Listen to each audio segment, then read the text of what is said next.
In sections 8.3 and 8.4, remember that you will be given some different conversions. Actually, the ones I have up here for you right now will be given to you on your test. So we're going to use some of these as we work through some examples on your handout. Okay, so the following is a handout that you have access to. If I were you, I would print it. There are answers included at the bottom of the handout. So I'm going to work just a couple from each section. Okay, the first one would use the fact that we know that Fahrenheit is equal to 1.8 times Celsius plus 32. So in this first one, we know what the temperature is in Fahrenheit. Then I'm going to plug in 34 for F equals 1.8 times Celsius plus 32. And now to solve for C, we want to get all the variable terms on one side and the constant terms on the other.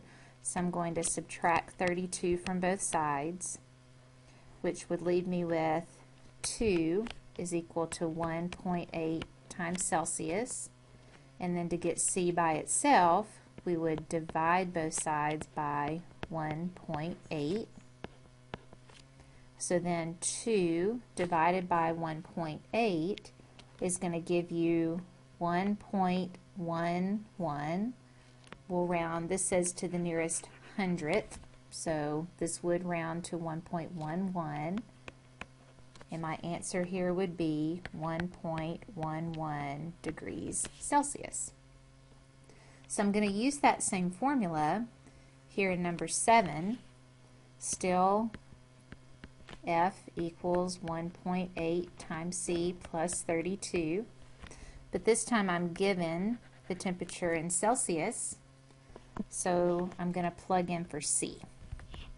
I would have Fahrenheit, or F, equals 1.8 times 20 plus 32.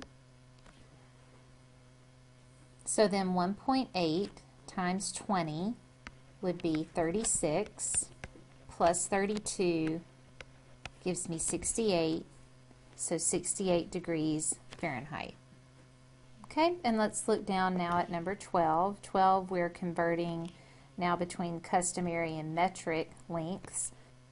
So I want to change 62 inches to centimeters. So if I've been given 62 inches, inches is what I want to get rid of, so that would go in the denominator. I want to change that to centimeters, and we're given the fact that 1 inch is equal to 2.54 centimeters.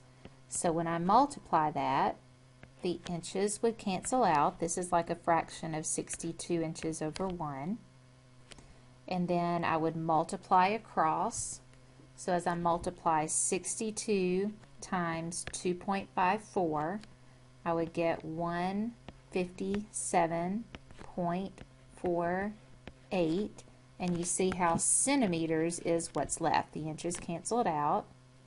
So my answer would be 157.48 centimeters.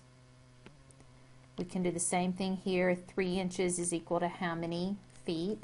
Now hopefully you would know that because 12 inches is in a foot, 3 would be 1/4 of that.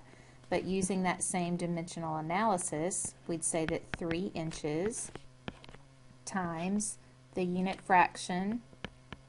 If we have inches in the denominator, since that's what we'd like to get rid of, we want to change it to feet, and we know that 12 inches equals 1 foot. So when I multiply, 3 inches is the same as 3 inches over 1. The inches would cancel out. In fact, we also have a factor of 3 if we want to cancel that out, or simply multiply across, which would give me 3/12 of a foot, which is, if you want to, in your calculator, take 3 and divide it by 12, it's 0.25 of a foot, or 1/4 of a foot.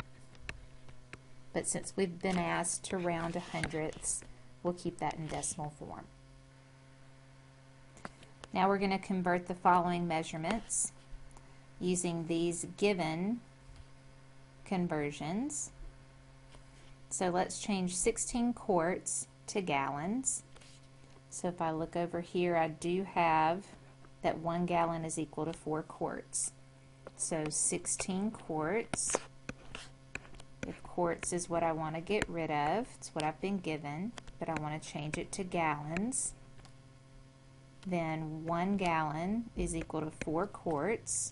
Okay, so this is giving me a fraction equal to 1. Now if I multiply across, quarts will cancel out. This is like a fraction of 16 over 1. And then you could either at this point or in a second will divide, but I'm left with 16 over 4 gallons, which is 4 gallons. In number 21, we're given that 8 cups. We want to convert that to fluid ounces. So if we look over here, it looks like 4 cups is equal to 32 fluid ounces. So let's look at that for a second. If 4 cups is equal to 32 fluid ounces,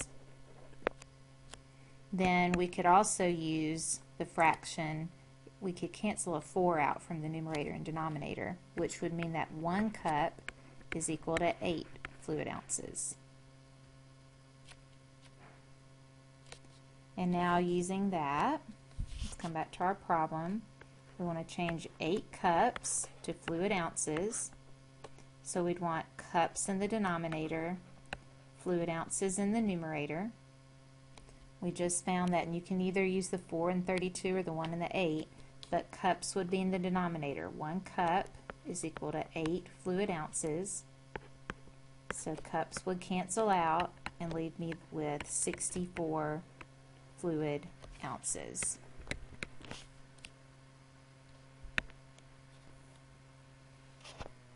And turning the page, number 25, we're converting from fluid ounces to cups.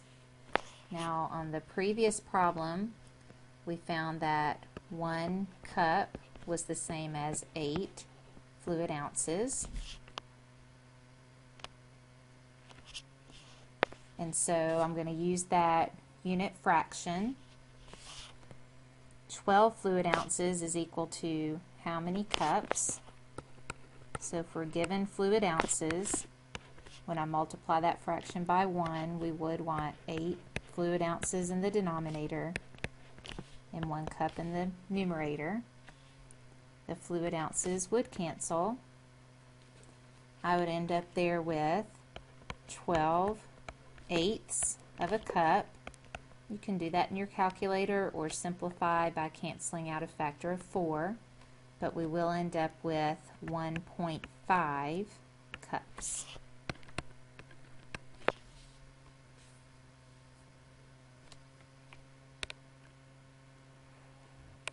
Okay, and then let's go down to number 31. On my formula sheet, I'm given that 2.2 pounds is equal to 1 kilogram. So if I want to change kilograms to pounds, then I would take the 24 kilograms, multiply it by a unit factor of kilograms in the denominator, pounds in the numerator. 2.2 pounds is equal to 1 kilogram. So when I go to multiply, I would cancel out the kilograms, and then 24 times 2.2 will give you 52.8 pounds.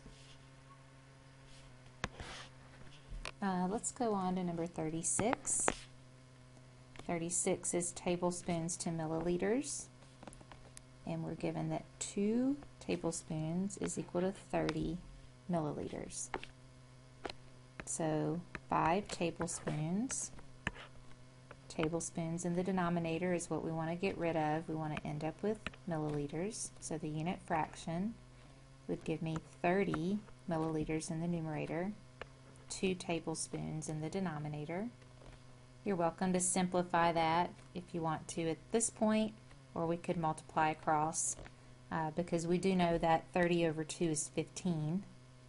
So we could simplify this to be 15 over 1.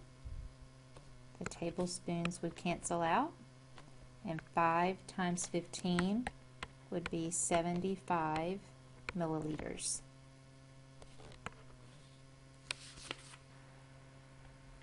Now it's your turn to try the rest of these.